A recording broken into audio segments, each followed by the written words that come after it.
Tapos na ang pagiging martyr mo, Lira. Ikaw ay isang basura na dapat nang itapon sa labas ng pamamahay na ito. Iyan ang mga salitang dumurog sa akin. Habang nakaluhod ako sa gitna ng ulan. Habang ako'y naghihirap sa sakit ng tiyan, si Dario Vavina ay nagdiriwang sa loob ng aming mansion. Akala nila doon na matatapos ang lahat. Ngunit paano kung ang kapatid na itinuring nilang patay ay siyang maglulubog sa kanila sa impyerno? Handa ka na bang makitang bumangon ang isang ina mula sa abo ng pagtataksil? Malalaman natin kung sapat ba ang pagsisisi kapag huli na ang lahat. Darling, kailan mo ba itatapon ang basura sa labas? Nakakasawa na ang pagmumukha ni Lira, lalo na ngayong parang pagong na siya sa laki ng tiyan niya. Nakakasuka siyang tignan. Ang boses na yon, malamig mapang-uri at puno ng panunuya, ay nagmula sa loob ng silid-aklatan ni Dario. Kilala ni Lira ang boses na yon. Kay Vina iyon, ang babaeng itinuring niyang higit pa sa tunay na kapatid. Ang babaeng pinatira niya sa sariling bahay nang mawalan ito ng matitirhan. Ngunit ang mas masakit ay ang sumunod na narinig niyang sagot, ang boses ng lalaking pinagkatiwalaan niya ng kanyang buhay at ng sanggol sa loob ng kanyang sinapupunan. Patience, sweetheart. Konting tiis na lang. Kapag napirmahan na niya ang huling transfer document ng mga ari-arian niya sa pangalan ko, hindi lang siya basta basura na itatapon ko. Sisiguraduhin kong wala siyang pupuntahan kundi ang kalsada. Sa labas ng pinto, nanigas ang buong katawan ni Lira. Ang hawak niyang tray na naglalaman ng paboritong beef caldereta ni Dario, ang putahing 3 oras niyang masayang inihanda para sa kanilang ika-5 anibersaryo, ay nagsimulang manginig sa kanyang mga kamay. Nakasuot siya ng isang mamahaling puting bestido, ang bestidong pinili niya, dahil alam niyang gusto ni Dario na mukha siyang inosente at malinis. Ang mga daliri niya, na kanina lang ay masayang humahaplos sa kanyang 6 na buwang tiyan, ngayon ay nakakapit sa gilid ng tray hanggang sa mamuti ang kanyang mga kuko. Isang matalas na tunog ang umalingaw-ngaw sa tahimik na pasilyo nang bumagsak ang tray sa sahig. Ang porselanang plato ay nagkadurog-durog, ang mainit na sarsa ay tumalsik sa kanyang paanan, ngunit hindi naramdaman ni Lira ang paso. Mas matindi ang apoy na tila tumutupok sa kanyang dibdib. Ang bawat piraso ng basag na pinggan ay tila sumasalamin sa kanyang pagkatao, wasak, kalat at wala ng halaga. Bumukas ang pinto. Iniluwan nito si Dario na maayos ang suot na taksido, at sa likod niya ay si Vina na nakasuot lamang ng mapanghamong sutlang pantulog, ang pantulog na si Lira pa mismo ang bumili bilang regalo. Walang bahid ng gulat o pagsisisi sa mga mata ni Dario. Sa halip, ang bumungad sa kanya ay ang isang tingin na puno ng pagkamuhi. Narinig mo naman pala, hindi ba mabuti na rin iyon para hindi na tayo magbulahan pa, malamig na sabi ni Dario. Kinuha niya ang isang makapal na sobre mula sa ibabaw ng mesa at marahas na isinalya ito sa dibdib ni Lira. Iyan ang mga ebidensya ng pakikipaglalaki mo. Ang mga transfer slips ng perang ninakaw mo sa kumpanya. Huwag ka nang magmalinis, Lira. Alam ko na ang lahat.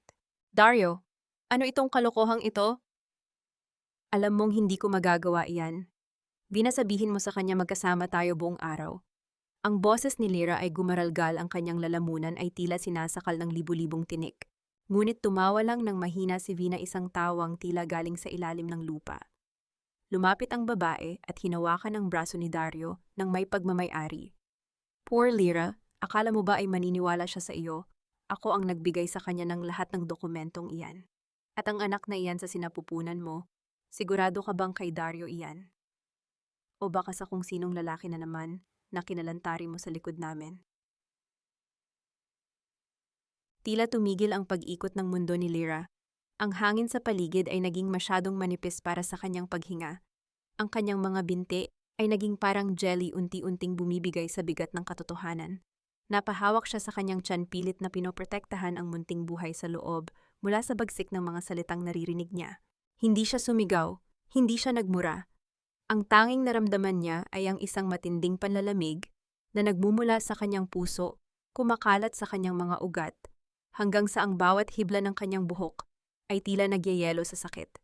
Ang lalaking nangako sa harap ng altar na iingatan siya ngayon, ay tinititigan siya na parang isang maruming peste na kailangang puksain. Lumayas ka na, pagtataboy ni Dario.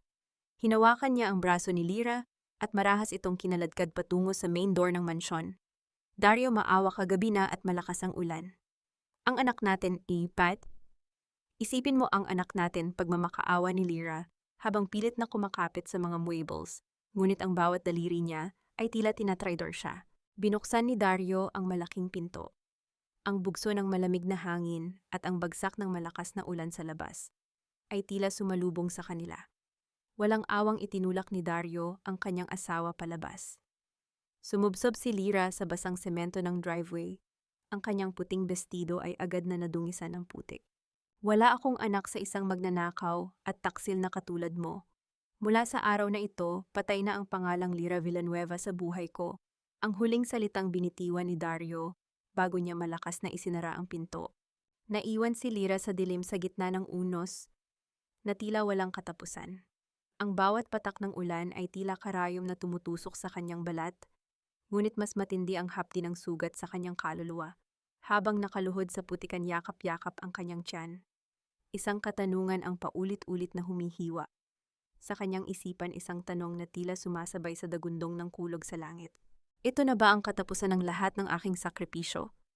Ganito ba talaga kabagsik ang tadhana sa isang pusong wala namang ibang ginawa kundi ang magmahal ng tapat?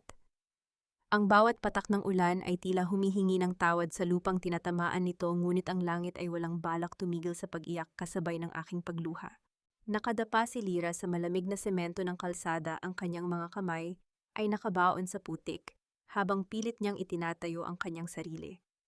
Ang puting bestido na simbolo ng kanyang dangal ay punong-puno na ng dumi mabigat at nakadikit sa kanyang balat na tila isang sumpa. Ramdam niya ang bawat tusok ng lamig na bumabaon sa kanyang mga buto, ngunit ang mas matinding hapdi ay ang kirot na nagmumula sa kanyang sinapupunan. "Kapit ka lang, anak! Huwag mong iwan si Mommy!" Bulong niya sa gitna ng hagulhol, habang ang kanyang nanginginig na palad ay pilit na humahaplos sa kanyang tiyan. Ang munting buhay sa loob niya, ang tanging natitirang kayamanan sa gitna ng mundong kumuha sa lahat ng mayroon siya. Tumingala siya sa malaking gate ng mansyon na dati niyang itinuring na tahanan. Ang mga ilaw sa loob ay maliwanag, nagpapahiwatig ng init at kalinga na kailanman ay hindi na muling magiging kanya. Nakita niya ang anino ng dalawang tao sa bintana, sina Dario at Vina, na tila nagsasayaw sa galak habang siya ay unti-unting nilalamon ng dilim sa labas. Ang katotohanang mas pinili ng kanyang asawa ang kasinungalingan ng iba kaysa sa katapatan ng sariling asawa ay isang lason na dahan-dahang pumapatay sa kanyang diwa. Pinilit ni Lyra na tumayo. Ang bawat hakbang niya ay tila paglalakad sa ibabaw ng mga basag na bubog. Ang kanyang mga binti ay nanginginig at ang paningin niya ay nagsisimulang lumabo dahil sa pinaghalong ulan at luha. Wala siyang dalang kahit ano, walang pera, walang cellphone, wala kahit isang balabal para protektahan ang sarili. Ang tanging suot niya ay ang gintong kwintas na may pendant na hugis anghel, ang huling alaala ng kanyang kapatid na si Inigo bago ito nawala maraming taon na ang nakalilipas. "Kuyay, nasaan ka na, tulungan mo ako?" Ang kanyang hinaing na tila nilamon lamang ng dagundong ng kulog. Habang naglalakad sa gilid ng madilim na highway, isang matalim na kirot ang gumuhit mula sa kanyang likuran patungo sa kanyang puson. Napasandal siya sa isang puno ng puno, ang kanyang paghinga ay naging mabilis at mababaw. Ang bawat pintig ng kanyang puso ay puno ng takot. Takot na baka hindi kayanin ng kanyang katawan ang bigat ng paghihirap na ito. Takot na baka ang ulan na ito ang maging huling saksi sa kanyang pag-iral. Biglang isang nakasisilaw na liwanag ang tumama sa kanyang mukha. Isang malakas na ingay ng makina ng sasakyan ang papalapit sa kanya. Sinubukan ni Lyra na itaas ang kanyang kamay para humingi ng saklolo, ngunit ang kanyang huling lakas ay tuluyan ng pumanaw. Ang kanyang mga tuhod ay bumigay at dahan-dahan siyang natumba sa basang damuhan. Bago tuluyang magdilim ang kanyang paningin, narinig niya ang tunog ng pagbukas ng pinto ng sasakyan. Isang pares ng mamahaling sapatos na balat ang huminto sa tapat ng kanyang mukha. Naramdaman niya ang isang mainit na jacket na bumalot sa kanyang nilalamig na katawan at ang isang malakas na bisig na bumuhat sa kanya ng may pag-iingat, isang pag-iingat na matagal na niyang hindi naramdaman mula kay Dario. Isang pamilyar na amoy ng pabango ang pumasok sa kanyang ilong, isang amoy na nagpabalik sa kanyang kabataan, sa mga panahong hindi pa siya sinasaktan ng mundo. "Huwag kang mag-alala, Lyra, nandito na ako. Hindi ko nahahayaang saktan ka pa nila muli." Isang malalim at baritonong boses ang bumulong sa kanyang tenga. Sino ang lalaking ito? Bakit kilala niya ang aking pangalan? At bakit ang kanyang mga yakap ay tila isang pangako ng paghihiganti na matagal ko nang hindi inaasahan? Gising ka na ba, iha? Huwag kang matakot. Ligtas ka na rito sa piling ko.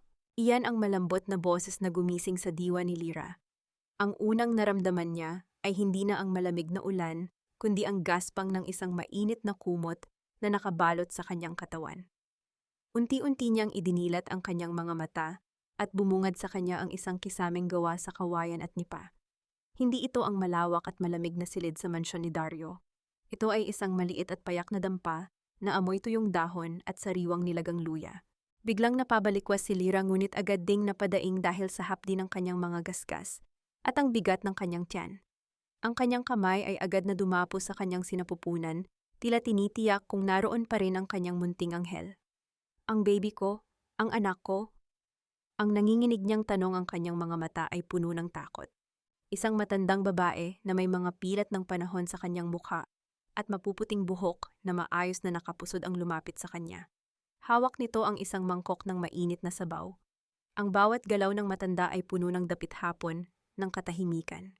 Huwag kang mag-alala, iha. Maayos ang lagay ng iyong dinadala. Nakatulog ka lang ng mahaba dahil sa matinding pagod at lamig. Malumanay na sabi ng matanda habang dahan-dahang inilalapag ang mangkok sa tabi ng higaan. Nakahinga ng maluwag si Lyra. Tumingin siya sa paligid at dun niya napansin ang kanyang sarili. Wala na ang maruming puting bestido. Suot na niya ngayon ang isang maluwag na duster na amoy araw. Ngunit nang haplusin niya ang kanyang leeg, naramdaman niya ang malamig na metal ng kanyang kwintas. Naroon pa rin ito. Napansin ng matanda ang kanyang pagkakahawak sa pendant na hugis anghel. Biglang tumigil ang matanda sa pag-aayos ng kumot, ang kanyang mga mata ay nanlaki at tila may naaalalang isang masakit na kahapon. Lumapit siya ng bahagya kay Lyra, kinuha ang kanyang mga salamin at pinakatitigan ang kwintas. Iha, saan mo nakuha ang kwintas na iyan? Ang boses ng matanda ay naging paos at nanginginig. Ito po ay bigay ng kuya ko si Inigo. Bago siya nawala sa aksidente 15 taon na ang nakalilipas ito ang huling alaala niya sa akin. Sagot ni Lyra habang ang kanyang mga mata ay nagsisimula na namang mangilid ang luha sa pag-alala sa tanging taong tunay na nagmahal sa kanya. Binitawan ng matanda ang hawak na tela. Ang kanyang mga kamay ay nanginginig habang hinahawakan ang mga kamay ni Lyra. Lyra, ikaw ba si Lyra Villanueva, ang bunsong kapatid ni Inigo? Nagulat si Lyra. Opo. Paano niyo po nalaman sino po kayo? Ako si Basyang, ang dating punong tagapamahala sa bahay ng inyong lolo bago ito nagkawatak-watak. Iha, ang kwintas na yan. Ang anghel na yan ay may kakambal. Isang agila na nasa pag-aari ng iyong kuya Inigo. Umiyak na ng tuluyan si Basyang, ngunit hindi ito iyak ng lungkot, kundi ng isang lihim na matagal nang kinikimkim. Akala ng lahat ay namatay siya sa banggaan ng barko noon, ngunit may mga lihim na hindi kayang ibaon ng dagat, Lyra. Hinila ni Basyang ang kanyang upuan, palapit sa higaan ni Lyra, at bumulong ng napakahina, tila ba natatakot na pati ang hangin ay makinig sa kanilang usapan. Ang bawat salita niya ay tila isang matalim na karayom na tumutusok sa katahimikan ng silid. Buhay ang kuya mo, Lyra. Hindi siya namatay. 15 taon siyang naghintay, nagpapalakas at nagmamasid sa dilim. At ngayon ay bumalik na siya para bawiin ang lahat ng ninakaw sa inyong pamilya. Tila tumigil ang pagtibok ng puso ni Lyra. Ang pag-asang matagal na niyang ibinaon ay biglang sumibol na parang isang halamang pilit na sumisipsip ng buhay sa tuyot na lupa. Ngunit sa likod ng kagalakan ay naroon ang isang matinding pangamba. Kung buhay si Kuya Inigo, nasaan siya noong mga oras na kinaladkad ako ni Dario sa ulan? Nasaan siya noong itinuring akong basura ng mundong ito? Sayang naman itong singsing na ito, Dario. Masyadong maganda para sa isang babaeng magnanakaw at taksil na tulad ni Lyra. Mas bagay ito sa akin, hindi ba? Ang boses ni Vina ay parang malapot na pulot na may kasamang lason habang pinagmamasdan niya ang sariling kamay. Nakaupo siya sa harap ng vanity mirror na dati ay pagmamay-ari ni Lyra, suot ang paboritong silk robe nito. Sinubukan niyang isuot ang wedding ring ni Lyra, ngunit dahil mas malaki ang kanyang mga daliri, tila ba ayaw tanggapin ng ginto ang kanyang pagkatao.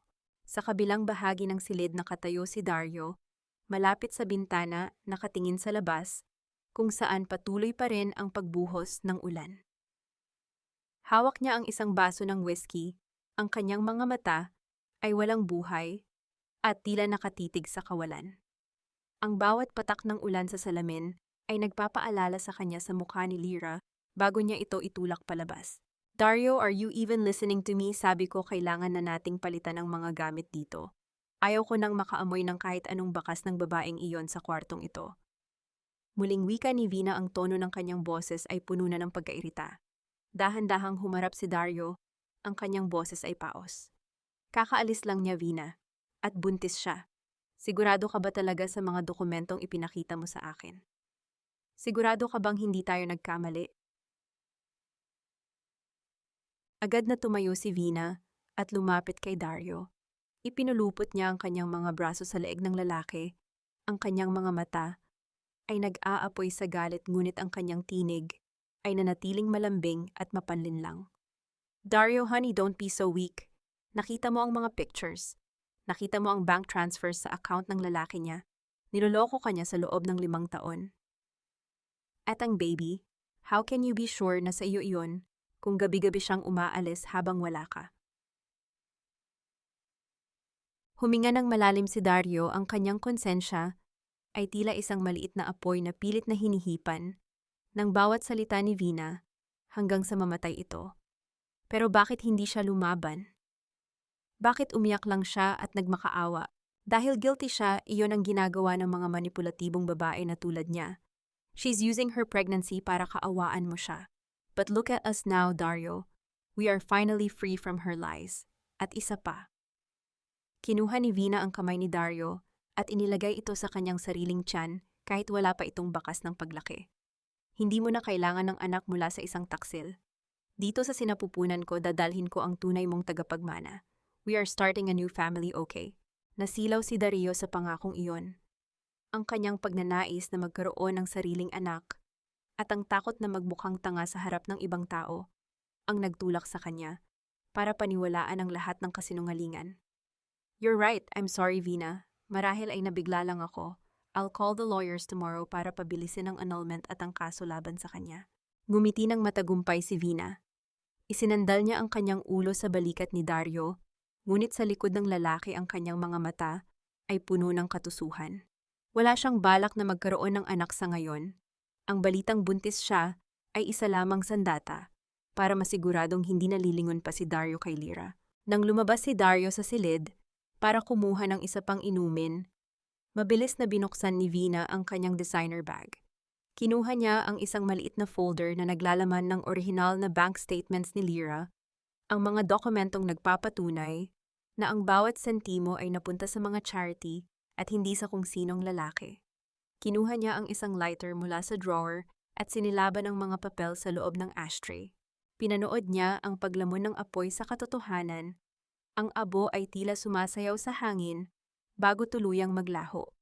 Ang tanging ingay sa silid ay ang mahinang paglangit-ngit ng apoy at ang tibok ng kanyang puso na puno ng kasakiman.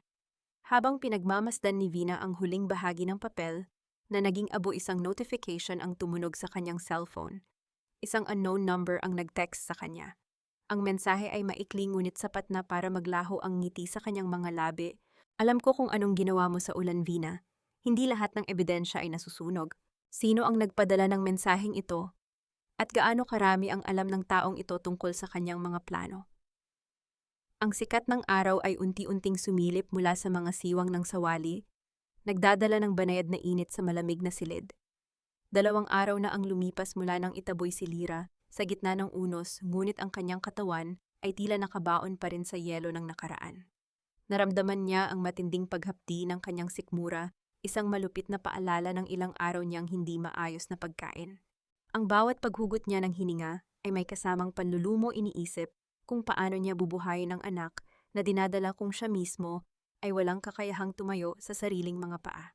Pumasok si Lola Basyang sa maliit na kwarto. Dala ang isang mangkok ng mainit na lugaw na may maraming malunggay. Ang usok mula sa mainit na sabaw ay may dalang amoy ng kalinga na matagal nang inagaw kay Lyra.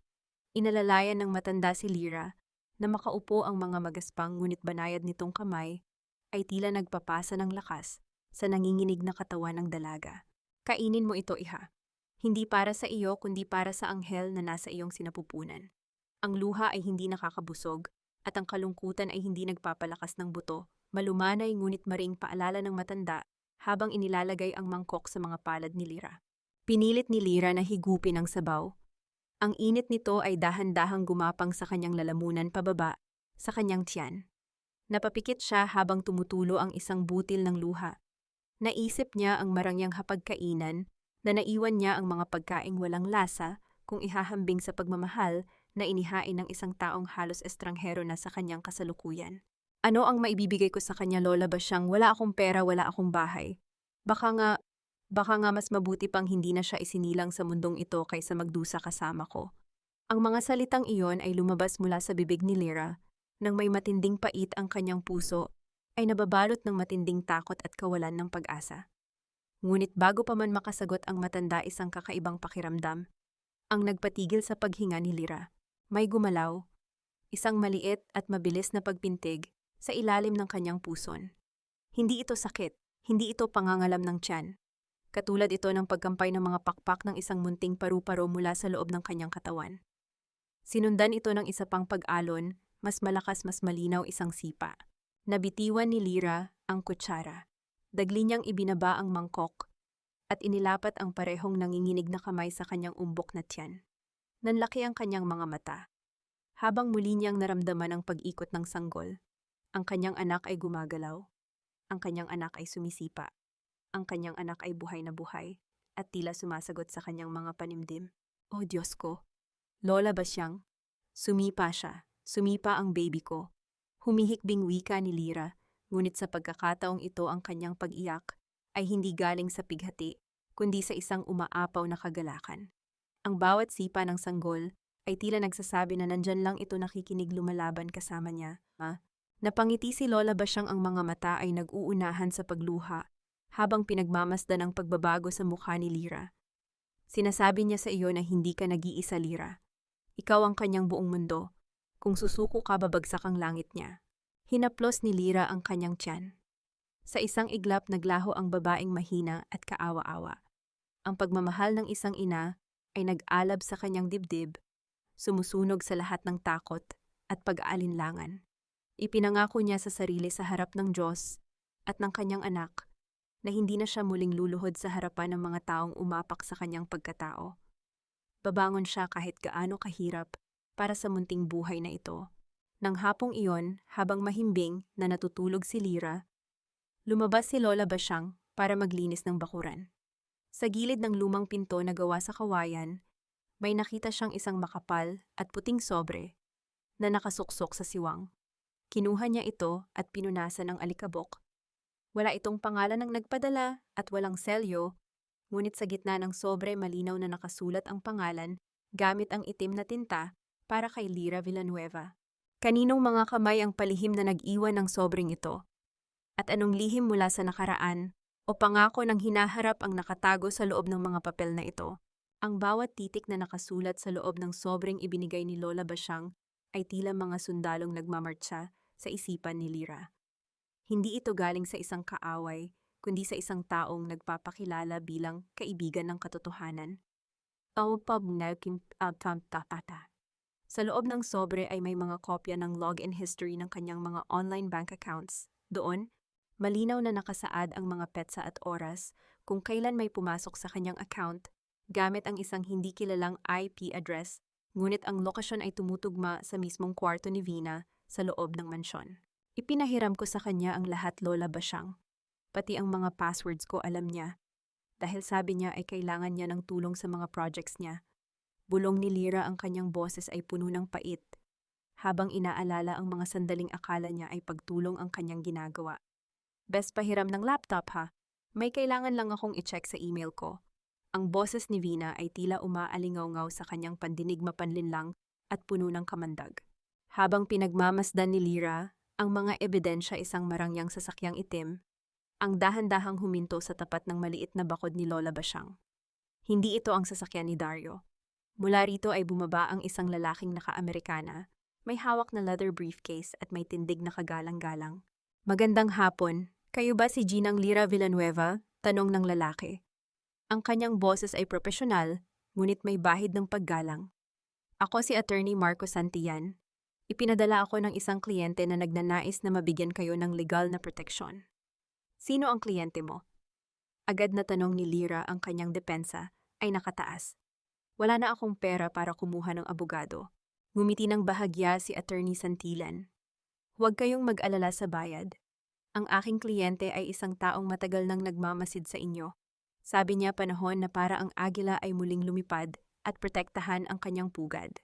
Samantala sa isang madilim na sulok ng kalsada, ilang metro ang layo mula sa bahay ni Lola Basyang, isang lalaking nakajacket na itim ang nakamasid sa bintana ng kanyang luma at kakarag-karag na kotse.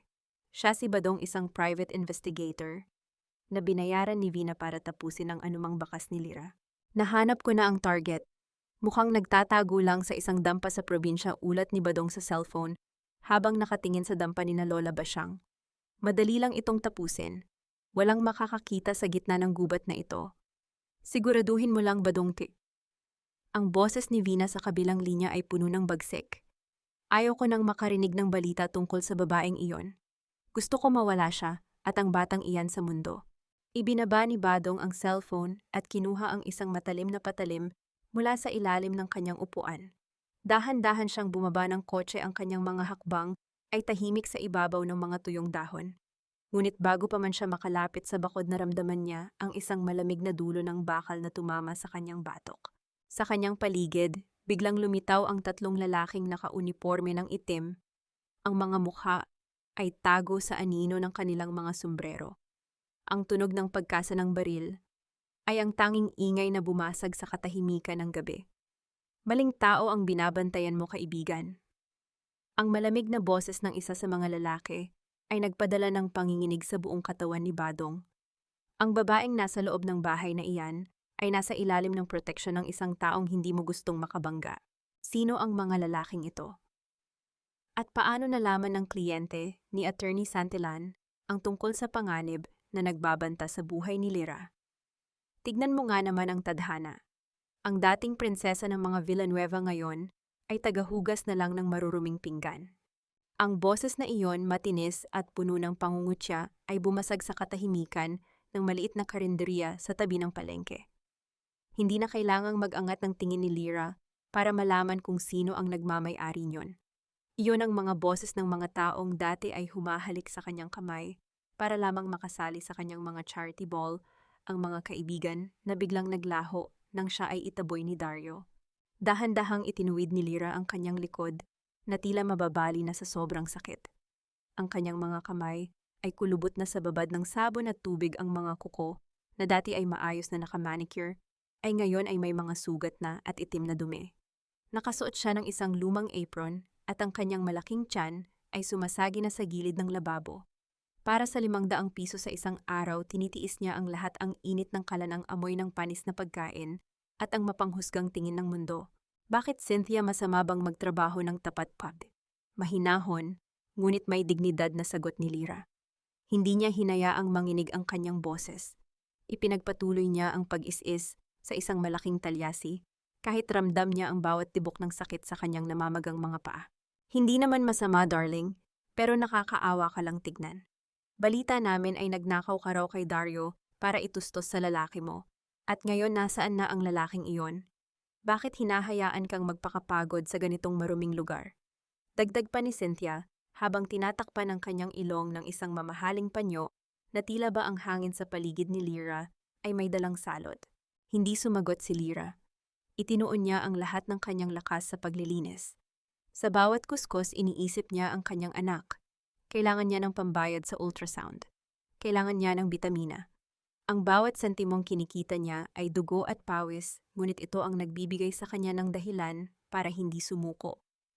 Ang pagmamahal niya sa anak ay mas matimbang kaysa sa kahit anong pangungutya ng mga taong walang alam sa katotohanan.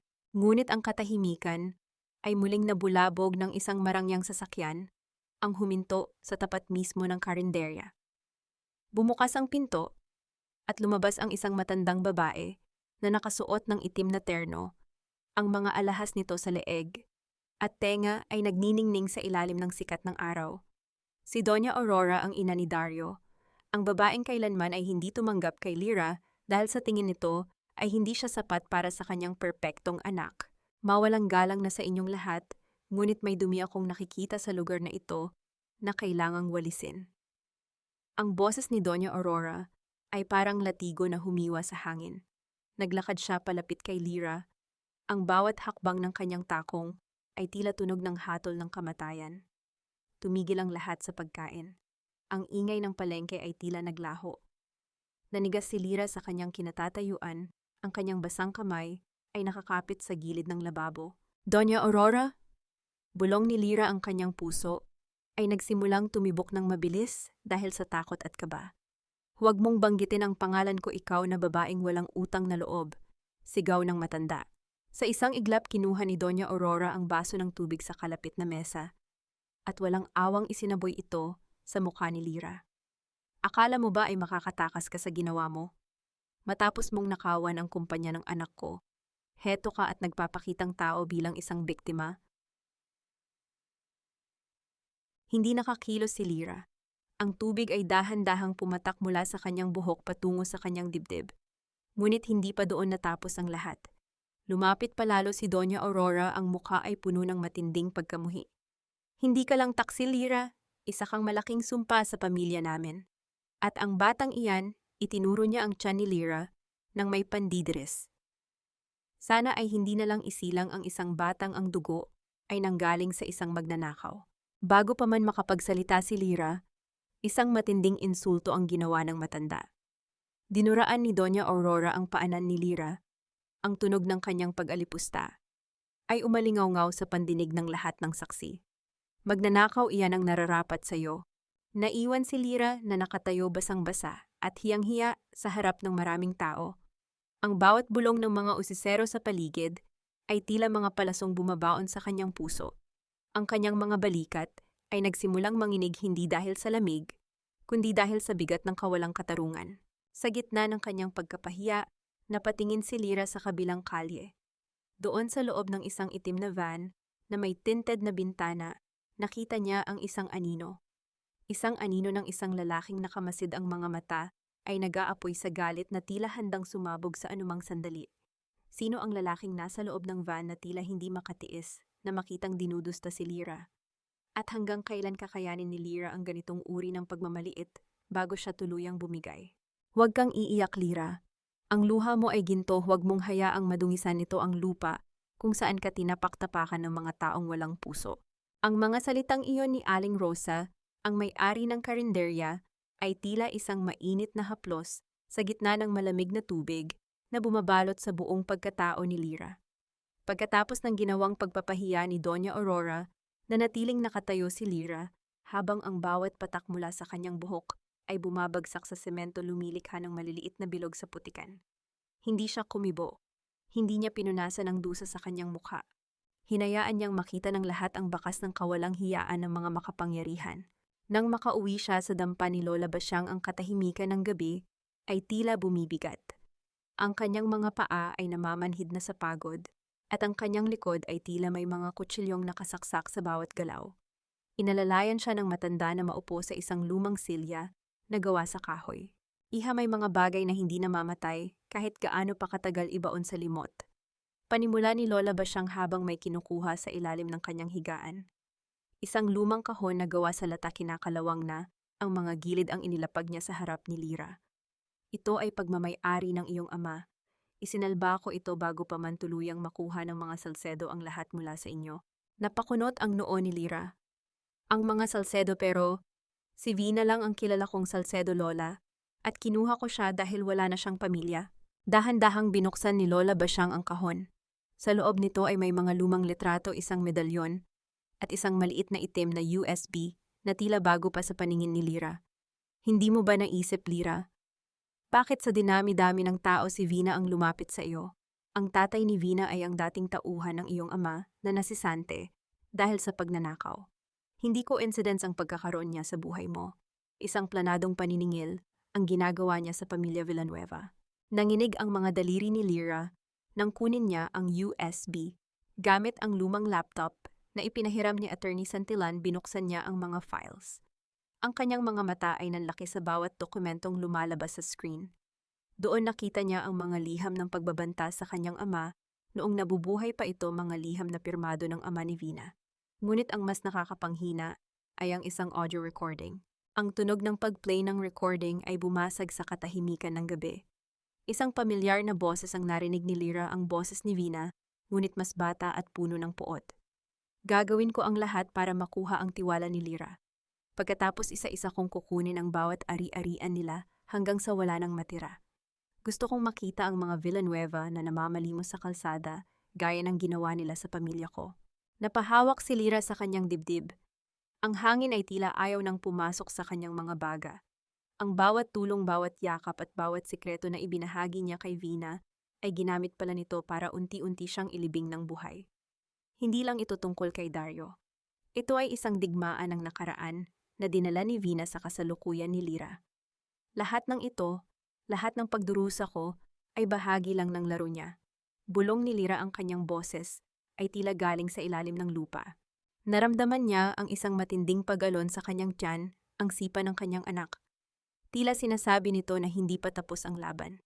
Tila binibigyan siya nito ng lakas na huwag nang maging biktima. Mula sa kanyang mga mata, ang luha ng pighati ay napalitan ng apoy ng determinasyon. Ang bawat piraso ng ebidensya sa USB na iyon ay magiging pako sa kabaong ng mga ambisyon ni Vina. Ngunit habang nakatitig siya sa monitor, isang file ang nakakuha ng kanyang pansin. Ang file name ay "Ang tunay na pumatay sa iyong ama." Sa gitna ng kanyang pagkabigla, isang malakas na katok ang yumanig sa kanilang pinto. Hindi ito ang katok ng isang kaibigan. Ang bawat bagsak ng kamay sa kahoy ay tila nagbabadya ng isang panganib na hindi pa nila napaghahandaan. Lyra, alam kong nandiyan ka. Buksan mo ang pintong ito kung ayaw mong sunugin ko ang barong-barong na ito. Ang boses ay hindi kay Dario at hindi rin kay Vina. Isang boses ng lalaking matagal na niyang hindi naririnig, ngunit nagdadala ng pinakamadilim na alaala ng kanyang pagkabata. Sino ang lalaking nasa labas ng pinto na nagbabantang sunugin ang kanilang tanging silungan? At ano ang katotohanang nakatago sa file tungkol sa pagkamatay ng kanyang ama? Walang takas ang isang magnanakaw sa sarili niyang anino. Lyra, ibigay mo sa akin ang USB na iyan kung gusto mo pang makitang sumikat ang araw. Ang sigaw na iyon ni Hector, ang pinsan ni Vina, nakilala sa pagiging marahas at walang kinatatakutan, ay tila isang hatol ng kamatayan na bumasag sa bintana ng katahimikan. Sa loob ng maliit na dampa, yakap-yakap ni Lyra ang laptop sa kanyang dibdib. Ang USB na naglalaman ng katotohanan tungkol sa pagkamatay ng kanyang ama ay tila naging kasing bigat ng isang bloke ng semento. Isang matinding kabalintunaan ang naramdaman ni Lyra. Hawak na niya ang sandata para linisin ang kanyang pangalan, ngunit sa sandaling ito, ang kanyang buhay at ang buhay ng kanyang anak ay nakabitin sa isang manipis na hibla. Ang bawat kalampag sa pinto ay tila isang palakol na tumatama sa kanyang puso. Naramdaman niya ang panlalamig ng kanyang mga daliri. Ang bawat hininga niya ay naging maikli at puno ng takot habang ang pawis ay dahan-dahang gumugulong mula sa kanyang noo. Lola Basyang, sa likod po. Sa likod tayo dumaan. Bulong ni Lyra, ang kanyang boses ay tila isang pangarap na halos hindi marinig. Ngunit bago pa man sila makakilos, ang pinto ay tuluyang bumigay lumikha ng isang malakas na tunog ng pagbagsak ng kahoy sa sahig. Ngunit sa kabilang dako ng mundong ito, sa gitna ng nagkikinangang mga ilaw ng isang hotel sa Makati, isang magkaibang eksena ang nagaganap. To our future and to the new queen of Salcedo Villanueva Empire. Ang boses ni Dario ay puno ng pagmamalaki habang itinataas ang kanyang baso ng champagne. Ang paligid ay puno ng mga bulaklak na puting lila. Ang bawat lamesa ay nababalot ng mamahaling seda at ang musikang classical ay bumabalot sa buong ballroom. Si Vina na nakasuot ng isang kumikinang na gintong gown na tila ba hiningi sa sikat ng araw ang liwanag ay nakasandal sa balikat ni Dario. Ang kanyang ngiti ay tila isang obra maestra ng pagpapanggap. Thank you, Hon. I'm so happy na sa wakas wala na ang mga sagabal sa ating buhay. Everything is perfect now. Hon, do you think masyadong mabilis ang lahat? Tanong ni Dario. Ang isang bahagi ng kanyang isipan ay tila bumabalik pa rin sa gabing iniwan niya si Lyra sa ulan. Mabilis, 5 years nating tiniis ang babaeng iyon, Dario. You deserve to be happy. We deserve this pant. Sagot ni Vina, ang kanyang boses ay naging matalas na parang kutsilyo sa kabila ng kanyang ngiti. Inabot niya ang isang piraso ng mamahaling tsokolate at isinubo ito sa asawa, isang kilos ng pagpapakita ng kapangyarihan sa harap ng kanilang mga bisita. Ngunit ang kasayahang iyon ay biglang naputol ng isang waiter ang lumapit sa kanilang lamesa. Dala nito ang isang malaking kahon na nakabalot sa itim na velvet at may isang eleganteng pulang ribbon. Para sa inyo po, Ma'am Vina, galing daw po sa isang espesyal na bisita, wika ng waiter bago ito dahan-dahang umalis. Oh look, Hon, baka isa na naman itong regalo mula sa mga business partners mo, masayang sabi ni Vina. Ngunit nang dahan-dahan niyang kalasin ang ribbon at buksan ang takip ang kanyang ngiti, ay biglang naglaho na palitan ng isang mukhang tila nakakita ng multo. Sa loob ng kahon ay walang kahit anong alahas o mamahaling gamit. Sa halip ito ay puno ng mga rosas na kulay itim, mga rosas, na ang mga talulot ay tila nalalantana at may amoy ng nabubulok na lupa. Sa gitna ng mga bulaklak ay may isang maliit na card na may nakasulat na mga salitang tila ba sumisigaw mula sa kabilang buhay. Ang mga patay ay hindi nananatiling nakabaon, Vina. Ang katarungan ay may amoy ng lupa at ito ay papunta na sa iyong pintuan. Nabitawan ni Vina ang takip ng kahon. Ang tunog ng pagtama nito sa lamesa ay naging hudyat ng katahimikan sa kanilang paligid. Ang kanyang mga kamay ay nagsimulang manginig at ang kanyang mukha na kanina lang ay puno ng kolorete ay naging maputla na parang papel.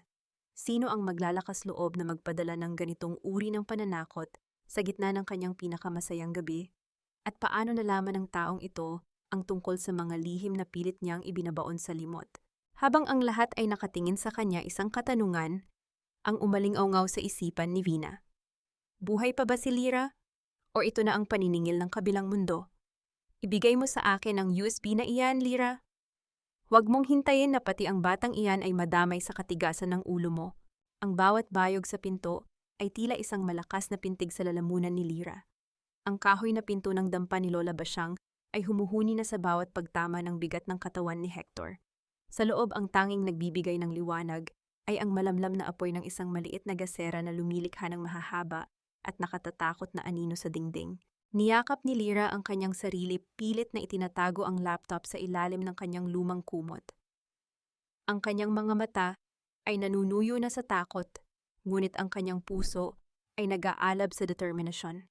Hindi, Hector, hindi mo makukuha ang katotohanan. Masyado na ninyong nilapastangan ang buhay ko. Isang huling malakas na pagtulak ang naganap. Ang trangka ng pinto ay tuluyang nabali, lumikha ng tunog ng nagkapira-pirasong kahoy na tumalsik sa sahig. Pumasok si Hector, ang kanyang mga mata ay nanlilisik at ang kanyang kamao ay nakakuyom. Ngunit bago pa man siya makahakbang palapit kay Lyra, isang matalim na liwanag mula sa labas ang tumama sa kanyang mukha. Ang tunog ng mga yabag ng sapatos sa basang damuhan ay tila isang marcha ng katarungan. 3 lalaking naka-Amerikana ang pumasok at sa gitna nila ay si Attorney Marco Santillan. Ang kanyang tindig ay tila isang pader na hindi matitibag.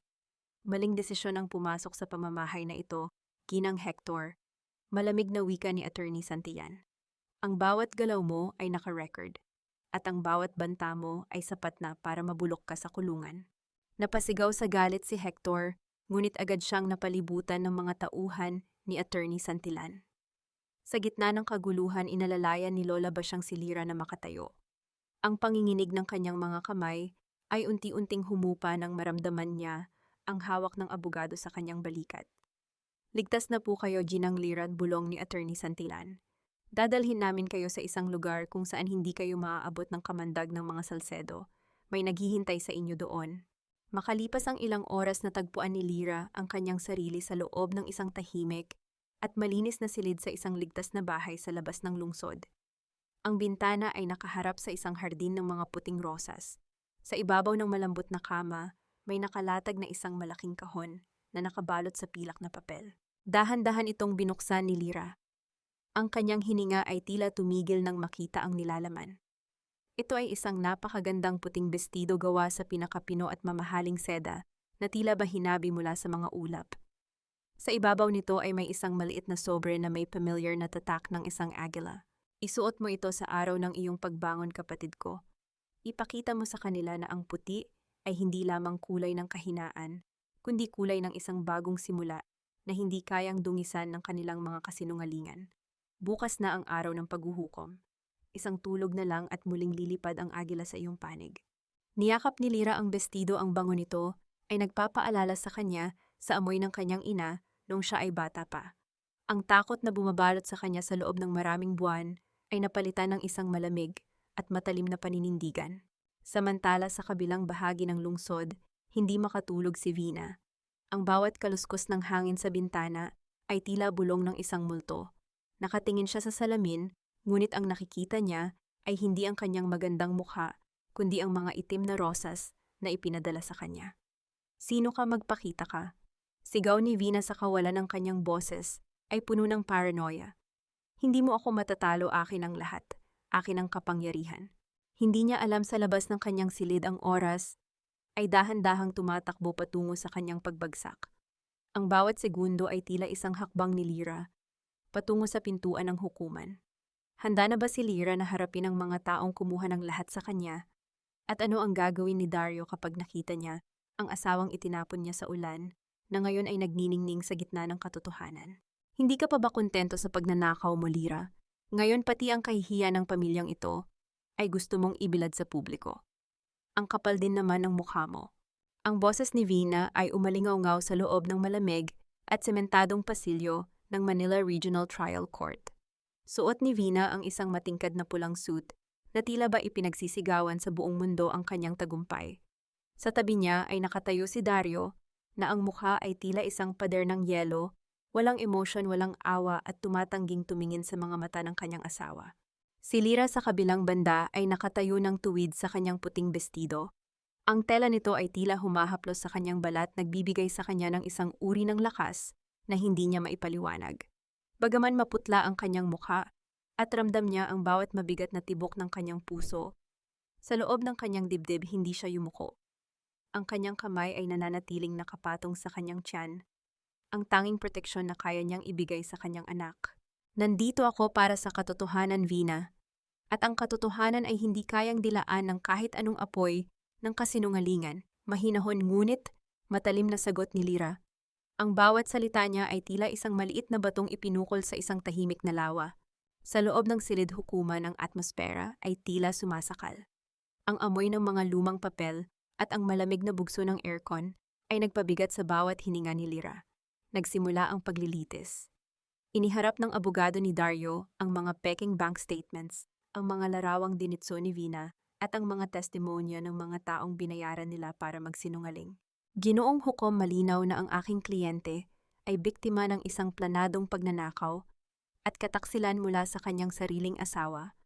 Anang abogado ni Dario, ang boses ay puno ng mapanlinlang na kumpiyansa. Nararamdaman ni Lyra ang bawat mapanghusgang tingin ng mga tao sa gallery. Ang mga bulong-bulungan ay tila mga bubuyog na sumasaksak sa kanyang pandinig. Naramdaman niya ang panunuyo ng kanyang lalamunan, ang kanyang mga daliri ay nagsimulang manginig sa ilalim ng lamesa. Ang bawat kasinungalingang binibitiwan ay tila isang latigo na humahagupit sa kanyang dangal. Biglang tumayo si Vina, ang kanyang mukha ay biglang nagbago. Mula sa pagiging matapang, bigla siyang nagmukhang biktima. "Ginoong hukom, hindi ko na po kaya. Ang babaeng ito, sinira niya ang buhay namin ni Dario, magnanakaw siya. Type taon pa."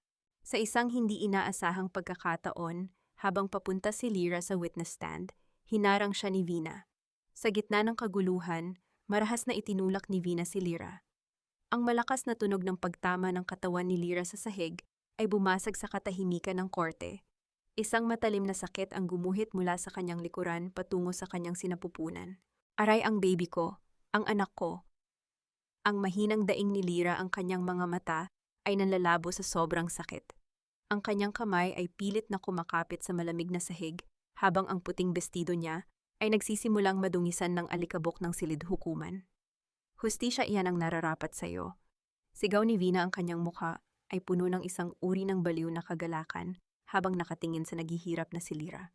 Tumayo ang mga gwardya, ang hukom ay pilit na pinatatahimik ang lahat sa pamamagitan ng paghampas ng kanyang gavel, ngunit ang gulo ay hindi humuhupa. Sa gitna ng hiyawan at kaguluhan, biglang tumahimik ang lahat nang ang malaking pinto ng silid hukuman ay bumukas ng may matinding puwersa. Ang tunog ng mga mabibigat na yabag ng sapatos sa sahig na marmol ay tila isang babala.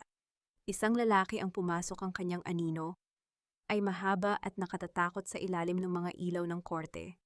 Nakasuot siya ng isang mamahaling itim na Amerikana, ang kanyang mga mata ay nag-aapoy sa galit na kayang tunawin ng kahit anong yelo. Napatigil si Dario, napanganga si Vina. Ang lahat ay tila hindi makapaniwala sa nakikita. Sino ang nagbigay sa inyo ng karapatang saktan ang kapatid ko? Ang boses ng lalaki ay malalim baritono at puno ng kapangyarihan, na tila ba ang buong gusali ay nayayanig sa bawat salitang binibitiwan niya. Lira sa kabila ng sakit ay nag-angat ng tingin. Ang kanyang labi ay nanginginig ng mabuo ang isang pangalan na 15 taon na niyang hindi nababanggit ng malakas. Kuya Inigo, sino ang lalaking ito na tila bumangon mula sa mga patay para protektahan si Lira? At anong mga ebidensya ang dala niya na magpapabagsak sa tore ng mga kasinungalingan ni Vina at Dario? Tumayo ka dyan, Vina. Huwag kang umarte na parang ikaw ang biktima sa harap ko dahil alam nating dalawa kung gaano kadumi ang kaluluwa mo. Ang boses ni Inigo Villanueva ay tila hagupit ng kidlat na nagpatahimik sa buong silid hukuman. Hindi siya nagmamadali. Ang bawat hakbang niya patungo sa kinaroroonan ni Lira ay puno ng awtoridad. Ang tunog ng kanyang sapatos sa sahig na marmol ay tila nagbibilang ng natitirang sandali ng kaligayahan ni Vina at Dario. Dahan-dahang lumuhod si Inigo sa basang sahig ng korte. Wala siyang pakialam kung madungisan ang kanyang mamahaling suit. Ang kanyang mga mata na kanina lang ay parang nagbabagang apoy ay biglang lumambot nang dumapo ang tingin niya sa namumutlang mukha ni Lira. Kuya Inigo, totoo ba ito, buhay ka? Ang nanghihinang bulong ni Lira. Ang kanyang mga daliri ay nanginginig na humawak sa pisngi ng kapatid. Tinitiyak kung ito ba ay gawa sa laman at dugo o isa lamang magandang panaginip sa gitna ng kanyang bangungot. I'm here, baby sister. I'm so sorry I was late. Hindi ko nahahayaang hawakan ka man lang ng mga hayop na ito, sagot ni Inigo. Maingat niyang binuhat si Lira mula sa sahig. Ang kanyang mga bisig ay tila isang kuta na hindi kayang tibuagin ng kahit anong bagyo. Tumayo si Inigo nang tuwid kargawa ang kapatid at hinarap ang hukom. Pagkatapos ay lumingon siya kay Dario, na hanggang ngayon ay nakatayo pa rin, na parang estatwa, hindi makapaniwala, na ang taong inakala nilang nilamon na ng dagat 15 taon, na ang nakalilipas ay nasa harap niya ngayon, mas malakas, mas mayaman, at mas mapanganib. Dario Salcedo, I entrusted my sister to you dahil akala ko ay lalaki ka. Pero masahol ka pa pala sa asong gala. Ang boses ni Inigo ay gumaralgal sa galit. And you, Vina, akala mo ba ay hindi ko alam ang lahat?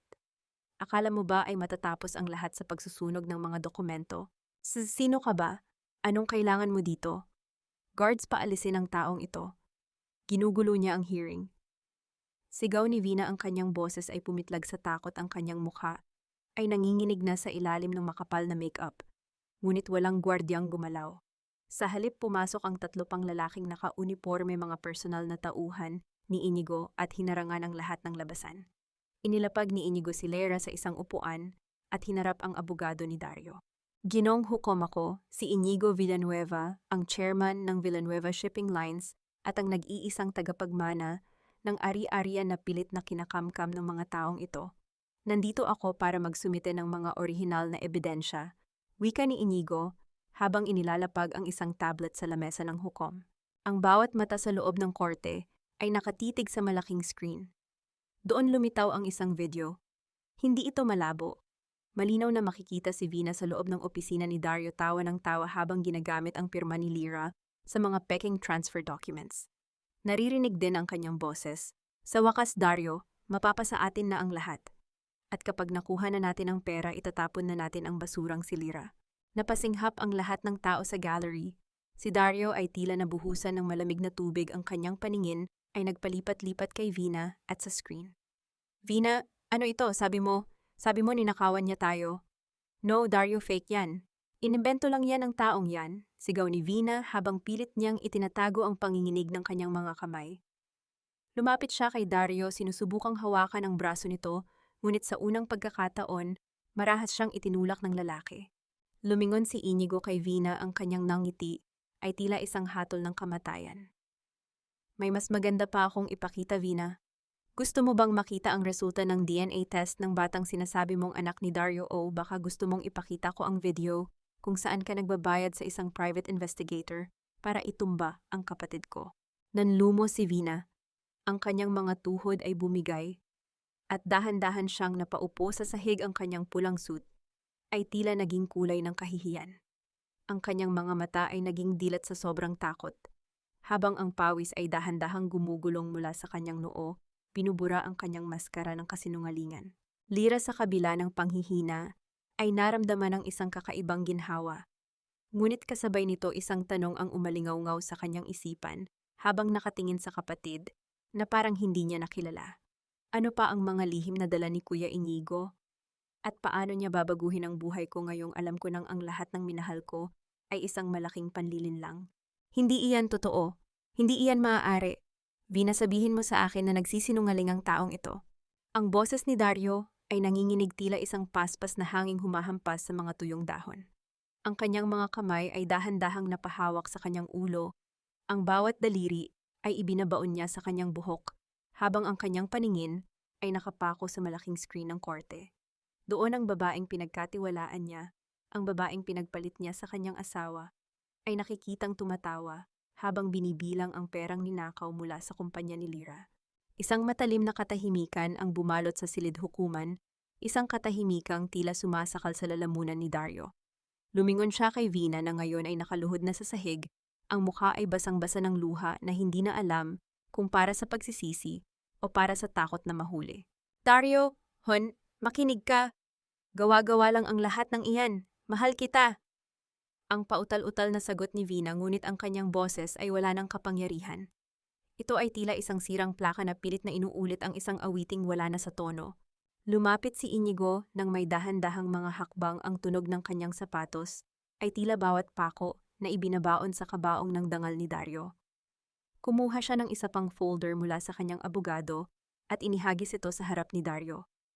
Ang mga papel ay nagkalat sa sahig puti at malinis, ngunit ang bawat titik doon ay nagnanaknak sa katotohanan. Basahin mo ang huling pahina, Dario. Ang boses ni Inigo ay malamig, walang emosyon, na tila ba ang lalaking nasa harap niya ay wala ng halaga. Ang resulta ng DNA test para sa sanggol na dinadala ni Vina at ang resulta ng medical examination ni Lira noong gabing itinapon mo siya sa ulan. Dahan-dahang pinulot ni Dario ang papel. Ang kanyang mga mata ay nanlaki habang binabasa ang mga terminong medikal.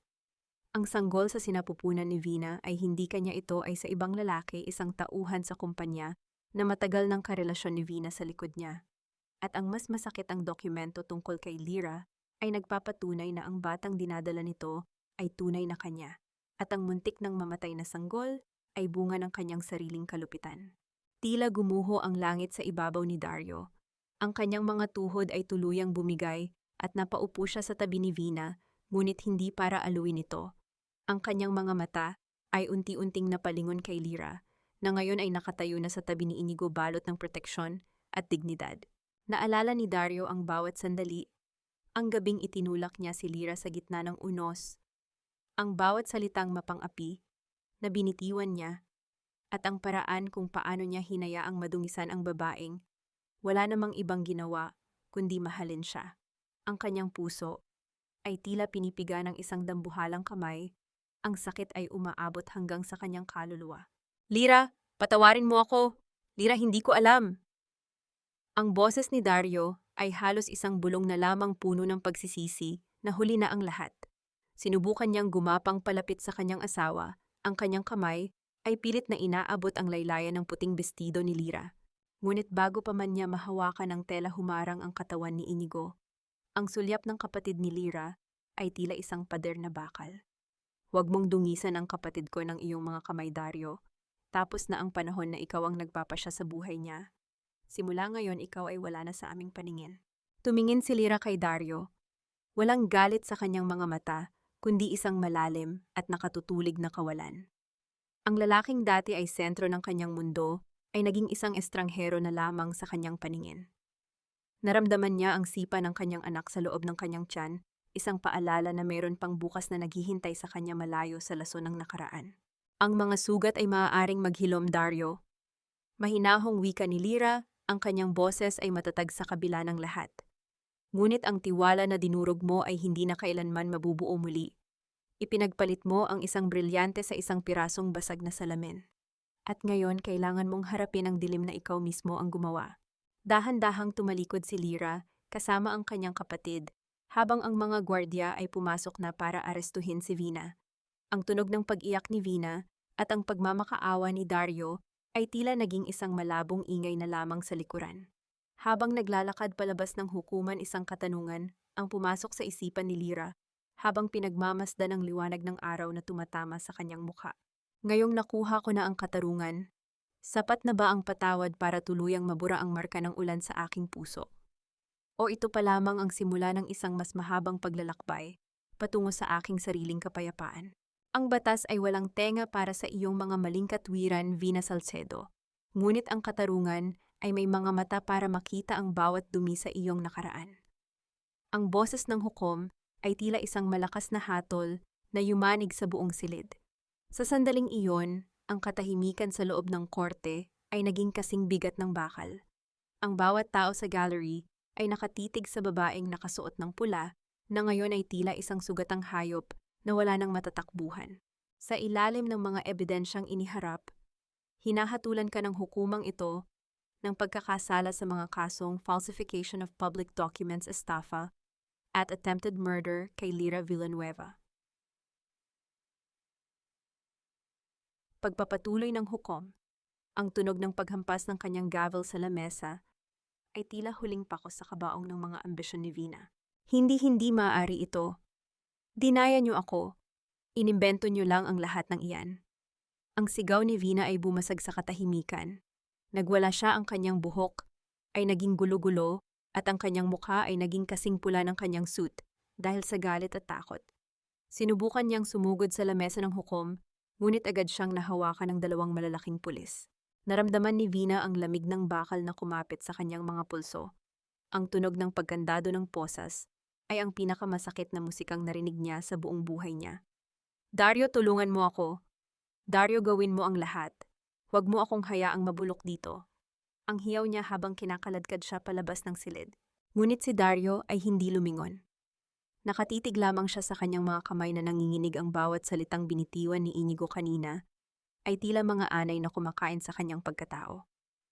Ang kanyang mundo, ang kumpanyang pinaghirapan niya, at ang dangal na iningatan niya ay naglaho na parang bula.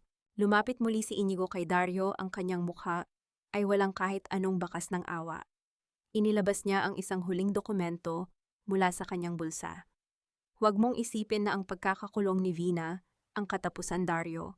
Ito ang mga dokumento ng iyong utang sa Villanueva Shipping Lines. Mula sa araw na ito, ang bawat share na hawak mo ang mansyong tinitirhan mo at ang bawat lupang nakapangalan sa iyo ay tinalaga na sa ilalim ng pangalan ni Lyra. Inigo, wala na akong matitira. Ang paos na wika ni Dario. Ang kanyang mga mata ay puno ng pighati habang tinititigan ang kanyang bayaw na dati ay itinuturing niyang kaibigan. Iyan ang nararapat sa isang taong ipinagpalit ang kanyang pamilya sa isang pirasong kasinungalingan, sagot ni Inigo. Binigyan mo si Lyra ng ulan at putik. Ngayon ibibigay ko sa iyo ang kawalan. Dahan-dahang tumayo si Inigo at inalalayan si Lyra na lumabas ng courtroom. Ang bawat hakbang ni Lyra ay puno ng isang uri ng kapayapaan na matagal na niyang ipinagdarasal. Sa labas ng gusali, sinalubong sila ng mga mamamahayag. Ang mga flash ng camera ay tila mga bituin na sumasaksi sa kanyang pagbangon. Isang itim at mahabang luxury car ang nakaparada sa tapat ng hagdan.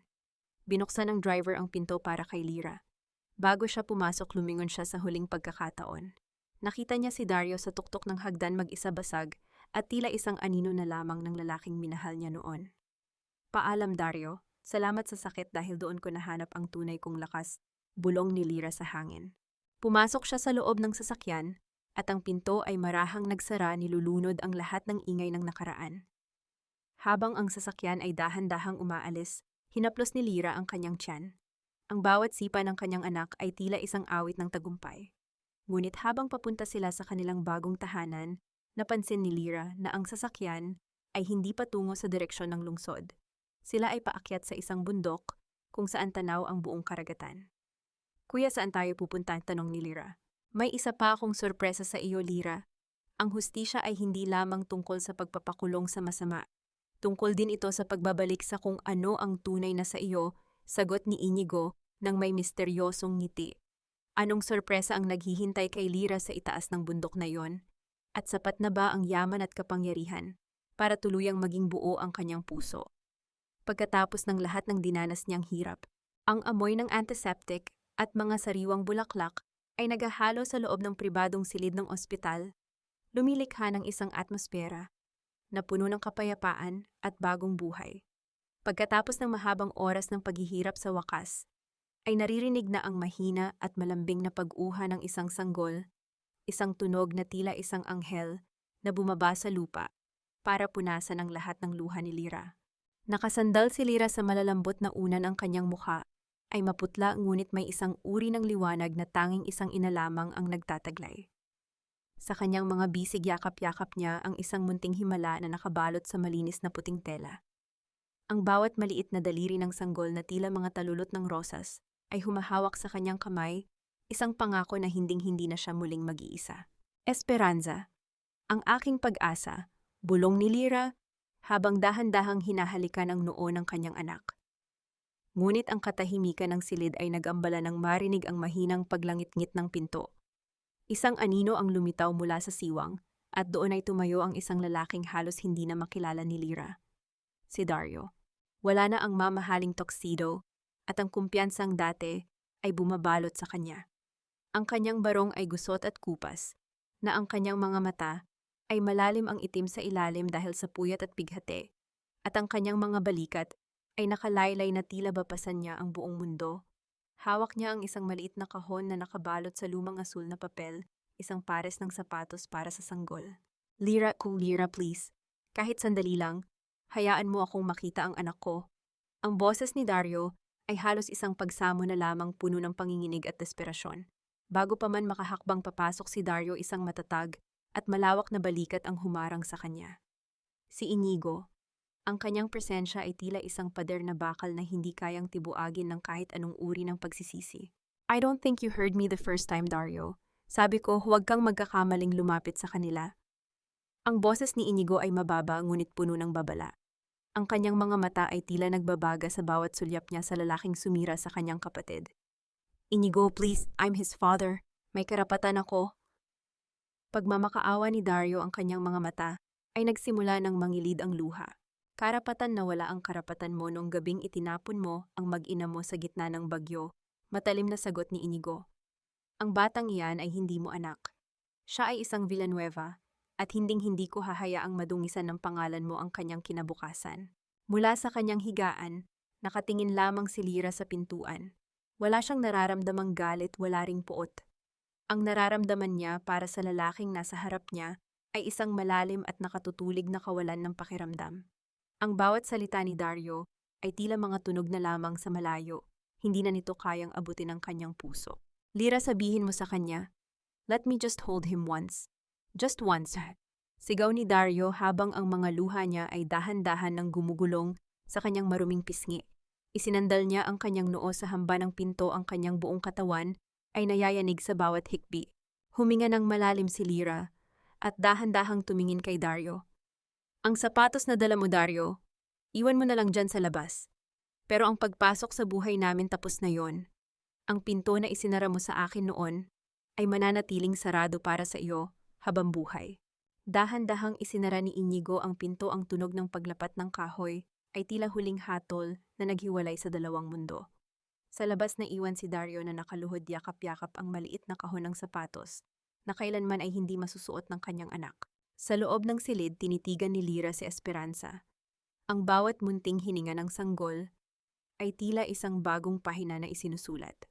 Ngunit sa gitna ng kanyang kapayapaan, isang katanungan ang muling sumagi sa kanyang isipan nang mapansin niya ang isang estrangherong lalaki na nakatayo sa dulo ng pasilyo, tila nagmamasid sa kanya ng may malalim na kahulugan. Sino ang lalaking ito na tila palaging naroroon sa bawat mahalagang sandali ng kanyang pagbabalik? At ano ang papel na gagampanan niya sa bagong buhay na sinisimulan ni Lyra? Ang bawat bakas ng putik sa aking bestido noon ay naging pataba sa mga bulaklak na namumukadkad ngayon sa aking harapan. Iyan ang mga salitang dumadaloy sa isipan ni Lyra habang nakatayo siya sa harap ng isang malawak na hardin. Wala na siya sa madilim na pasilyo ng ospital o sa malamig na semento ng kalsada. Ang dating mansyon ni Dario, ang lugar kung saan siya itinuring na basura, ay sumailalim sa isang milagro ng pagbabago. Ang matatayog na pader na dati ay tila bilangguan ay pinintahan ng malalambot na kulay ng asul at puti. Sa itaas ng arko ng pintuan, nagniningning ang mga gintong titik na bumubuo sa pangalang Bahay Pag-asa, isang kanlungan para sa mga ina. Nakauniporme na ng maayos ang mga tauhan at ang bawat sulok ng gusali ay amoy sariwang lavender at bagong luto na tinapay. Hawak ni Lyra ang gunting para sa ribbon-cutting ceremony. Suot niya ang isang asul na dress na tila kulay ng langit pagkatapos ng bagyo. Ang kanyang buhok ay maayos na nakapusod, inilalantad ang kanyang mukha na ngayon ay puno na ng kapayapaan at lakas. You look beautiful today, Lyra. Proud na proud si Papa sa iyo kung nasaan man siya ngayon. Bulong ni Inigo habang dahan-dahang itinatama ang pagkakaayos ng laso sa gunting. Ang kanyang presensya ay nananatiling matatag na pundasyon sa likuran ng kanyang kapatid. Ngumiti si Lyra, isang ngiting abot hanggang sa kanyang mga mata. Salamat kuya, kung hindi dahil sa iyo baka hanggang ngayon ay nakabaon pa rin ako sa putikan.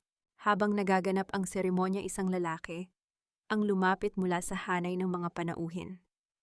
Siya ang lalaking nakita ni Lyra sa ospital, matangkad, may mga matang tila nakakaunawa sa bawat sugat ng kaluluwa, at may suot na salamin na nagbibigay sa kanya ng isang seryoso, ngunit mabait na anyo. Congratulations, Miss Villanueva. Ako si Dr. Gabriel Montenegro. Ako ang naatasan ni Inigo na mamahala sa medical clinic ng kanlungang ito, wika ng lalaki. Ang kanyang boses ay parang banayad na alon sa dagat, nakakapagpatigil ng kahit anong kaba. Kayo po pala ang tinutukoy ni Kuya. Maraming salamat sa pagtanggap sa misyong ito, Doc. Sagot ni Lyra. Naramdaman niya ang isang kakaibang init sa kanyang dibdib nang magtagpo ang kanilang mga paningin. Hindi ito ang mabilis at mapanirang apoy na naramdaman niya kay Dario. Ito ay isang banayad na liwanag, isang uri ng koneksyon na tila matagal na niyang hinahanap. Ngunit sa gitna ng selebrasyon, lumapit ang isa sa mga security guards kay Inigo at may ibinulong. Agad na nagbago ang anyo ng mukha ni Inigo, naging matigas at tila may pinaghahandaang panganib. Lyra, mauna na kayo sa loob ni Dr. Gabriel. May kailangan lang akong asikasuhin sa labas ng gate. Anang Inigo, ang kanyang boses ay puno ng babala na pilit niyang itinatago sa likod ng isang ngiti. Nang makalabas si Inigo, nakita niya ang isang kakarag-karag na tricycle na nakahinto sa malayo. Isang lalaki ang nakatayo doon, nakasuot ng maruming t-shirt at tila ilang araw nang hindi naliligo. Si Dario, ngunit hindi siya naroon para manggulo. Nakatitig lamang siya sa karatula ng Bahay Pag-asa habang ang mga luha ay dahan-dahang gumugulong sa kanyang pisngi. Inigo, hindi ako lalapit. Gusto ko lang sanang ibigay ito para sa foundation, wika ni Dario habang iniaabot ang isang maliit na sobre. Iyan na lang ang natitirang pera ko mula sa pagbebenta ng lumang relo ko. Pakisabi kay Lyra na masaya ako para sa kanya. Hindi kinuha ni Inigo ang sobre. Sa halip, tinitigan niya ang lalaking dati ay makapangyarihan, ngunit ngayon ay tila isang anino na lamang ng pagkatalo. Ibigay mo iyan sa ibang simbahan, Dario.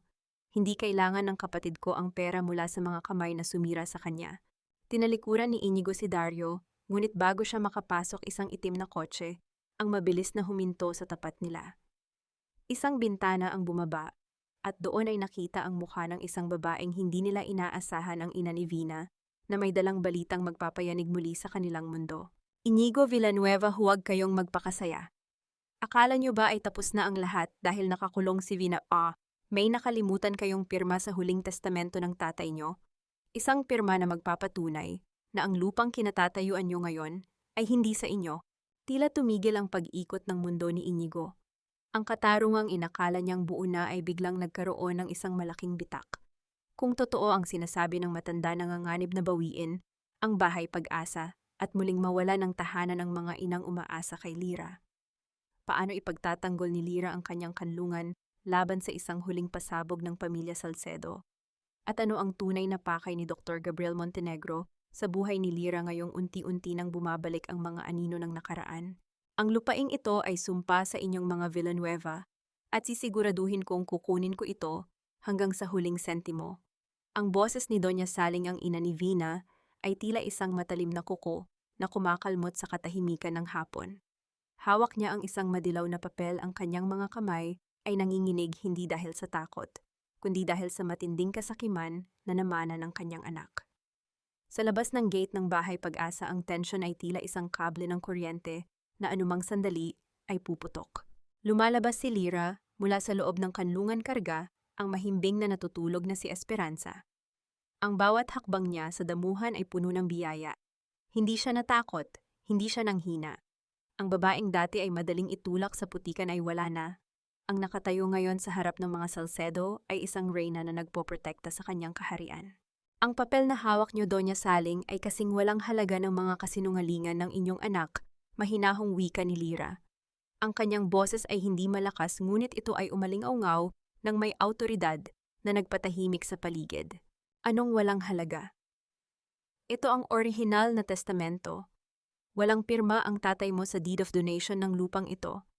Ibig sabihin, ilegal ang pagtatayo nyo ng bahay na ito. Sigaw ni Doña Saling habang pilit na iwinawagayway ang papel sa harap ng mga kamera ng mga reporter na kanina pa nakasubaybay. Ngunit bago pa man makasagot si Inigo, isang boses ang nanggaling sa likuran ng karamihan. Isang boses na puno ng pagudpighati at isang huling bakas ng katapusan. Ibigay mo na ang papel na iyan, Saling. Huwag mo nang dagdagan ang kasalanan ng pamilya natin. Lumingon ang lahat. Si Dario, nakatayo siya doon, hawak ang isang lumang leather attaché case. Ang kanyang mukha ay tila isang mapa ng lahat ng kanyang pagkakamali. Dahan-dahan siyang naglakad palapit, ang bawat yabag ng kanyang sapatos sa semento ay tila tunog ng isang taong sumusuko na sa laban ng mundo. Dario, anong ginagawa mo rito? Tulungan mo akong bawiin ito, para sa atin ito. Hiyaw ni Doña Saling. Tumingin si Dario kay Lyra, isang tingin na puno ng paghingi ng tawad na alam niyang hindi na niya makukuha. Pagkatapos ay hinarap niya ang kanyang biyenan. Ang hawak mo ay fake, Saling. Alam nating dalawa iyon. Dahil ang totoong dokumento, ang dokumentong may pirma ni Don Villanueva na nagpapatunay na ang lupang ito ay para sa charity, ay nasa akin. Inilabas ni Dario ang isang puti at malinis na dokumento mula sa kanyang bag. Itinago ito ni Vina sa vault ko noong nakaraang taon. Gusto niyang gamitin ito para ma-blackmail si Lyra sakaling hiwalayan ko siya. Pero hindi ko nahahayaang mangyari iyon. Iniabot ni Dario ang dokumento kay Attorney Santillan. Ang katahimikan ay naging kasing lalim ng karagatan. Napanganga si Doña Saling, ang kanyang mukha ay naging kasing putla ng abo. Alam niya na sa sandaling iyon ang huling barahan ng mga Salcedo ay tuluyan ng nasunog. Dario, bakit ang tanging naisambit ng matanda bago siya dahan-dahang tinalikuran ng mga pulis na kanina pa naghihintay ng hudyat mula kay Inigo? Hinarap ni Dario si Lyra sa huling pagkakataon. Walang mga salita. Ang tanging narinig ay ang mahinang pag-aspas ng hangin sa mga puno. Tumango si Dario, isang huling pagkilala sa babaeng sinira niya ang buhay, ngunit ngayon ay nakatayo ng mas matayog kaysa sa kanya. Dahan-dahan siyang tumalikod at naglakad palayo mag-isa patungo sa kawalan-dala ang bigat ng kanyang pagsisisi na magsisilbing bilangguan niya habang buhay. Nang magtakip silim ang Bahay Pag-asa, ay nabalot ng isang ginintuang liwanag. Ang mga puting rosas sa hardin ay tila nagsasayaw sa ihip ng hanging dagat. Nakaupo si Lyra sa isang bench, pinagmamasdan ang paglubog ng araw. Lumapit si Dr. Gabriel, dala ang 2 baso ng sariwang juice. Mukhang tapos na ang bagyo, Lyra, malambing na wika ni Gabriel. Umupo siya sa tabi nito, ang distansya nila ay sapat na para maramdaman ang init ng presensya ng isa't isa ng may paggalang. Hindi lang tapos, Doc. Ang ulan ay natapos na at ang lupa ay tuyo na muli, sagot ni Lyra. Tumingin siya kay Esperanza na mahimbing na tulog sa kanyang tabi. Ngayon ko lang naramdaman na sa wakas, malaya na ako. Wala na akong kailangang patunayan sa kahit kanino.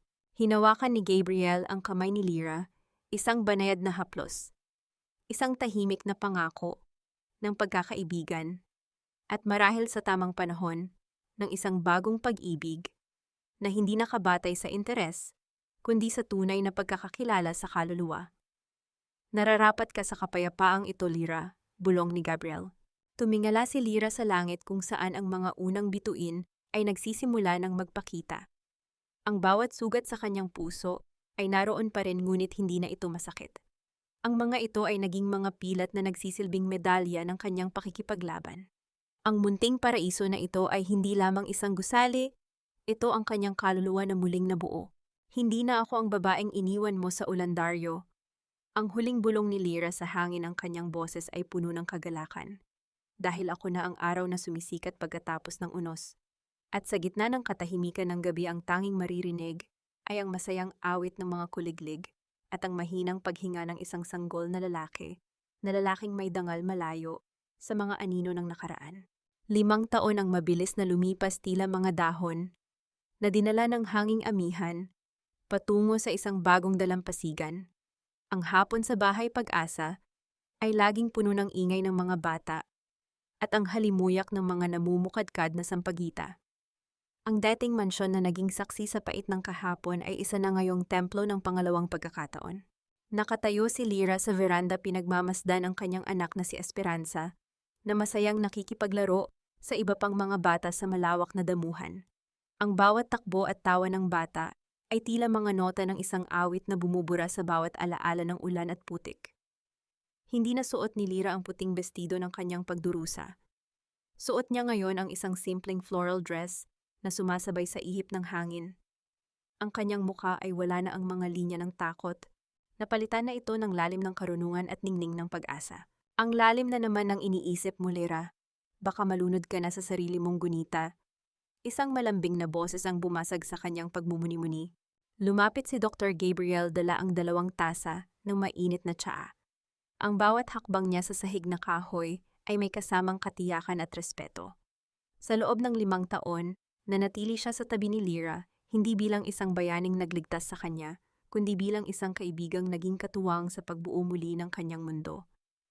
Ang kanilang pag-iibigan ay tila isang dahan-dahang pagsikat ng araw, hindi nakakasilaw, ngunit nagbibigay ng walang hanggang init. Iniisip ko lang, Doc, kung paano tayo dinala ng tadhana rito. Sagot ni Lyra sabay tanggap sa tasa. Minsan kailangan mo palang mawala ang lahat para mahanap mo ang tunay na ikaw. At nahanap mo na ba siya? Tanong ni Gabriel. Ang kanyang mga mata ay nakapako sa mukha ni Lyra nang may paghanga. Matagal na muling ngumiti si Lyra. Nahanap ko siya noong gabing pinatawad ko na ang aking sarili sa hindi ko pag-alis ng mas maaga. Pinatawad ko na rin ang nakaraan. Sa malayo na balitaan ni Lyra na si Dario ay namumuhay na ngayon sa isang maliit na bayan mag-isa at nagtatrabaho bilang isang kargador sa pantalan isang buhay na malayo sa karangyaan na dati niyang ipinagmalaki. Si Vina naman ay nananatili pa rin sa likod ng mga rehas nilalamon ng puot na siya rin ang may sala. Ngunit para kay Lyra sila ay mga anino na lamang ng isang lumang pelikula. Wala na siyang nararamdamang galit. Ang tunay na kalayaan ay hindi ang makitang nagdurusa ang kaaway, kundi ang hindi na sila maalala pa ng may kirot sa dibdib. Lumapit si Inigo sa kanila, dala ang isang makapal na libro ng mga plano para sa pagpapalawak ng Bahay Pag-asa sa iba pang mga probinsya. Handa na ba kayo para sa susunod nating misyon? Marami pa tayong inang kailangang sagipin mula sa ulan. Tumingin si Lyra sa kanyang kapatid, sa kanyang anak, at kay Gabriel. Naramdaman niya ang sipa ng kagalakan sa kanyang puso. Ang katarungan ay natapos na, ang kapayapaan ay nakamit na, at ang pag-ibig ay muling sumibol sa tuyot na lupa. Ang aral na iniwan ng kanyang paglalakbay ay malinaw. Ang bawat bagyo ay may katapusan. At sa likod ng pinakamadilim na ulap, laging may naghihintay na bahaghari para sa mga pusong marunong maghintay, lumaban, at higit sa lahat magpatawad. Tara na, wika ni Lyra habang hawak ang kamay ni Gabriel. Simulan na natin ang susunod na pahina. Ang huling sikat ng araw ay dahan-dahang naglaho sa abot-tanaw, iniiwan ang Bahay Pag-asa sa ilalim ng proteksyon ng mga bituin. Ang ulan ay naging isang malayong alaala at ang bukas ay isang pangakong puno ng liwanag.